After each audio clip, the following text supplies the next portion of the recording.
تمام، من راح يوقف لك؟ عمي وابوي، بس عمي اكيد يوقف لي وابوي نفس الحاله، بس تمام. انا غير اريد اشياء. واحد يمثل. تعال يمي، تعال تعال. قلت تعاركت بالشارع وهذا اللي رجال يحكي وياك مبلغ عمامه، راح تمثل انا وياك تعاركنا وياه. الو. ها ام حسين، شلونك؟ الله يسلمك. الحمد لله. باوع تعاركت ويا واحد بالمنصور، وهسه واقفين دوريه وواقفين يريدوا ياخذون تليفون مني. حبيبي انت من يا عمام؟ انا من يا عمام انت؟ ها بالعطيفيه. انت اعتديت على الولد وما تصير شغلتك اليوم صعبه، اليوم انت تنسجن. زين؟ منو وياك؟ منو؟ قل له هذا عمي. عندك احد منو عندك؟ هذا عمي. الو.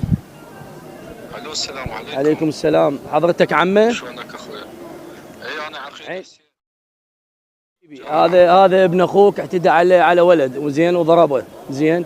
وهسه هذا الولد دز على عمامه، زين؟ والوضع كلش حرج، ويعني واحتمال هسه راح يتوقف لان راح يسوون تقرير طبي ويعرضونه للقاضي.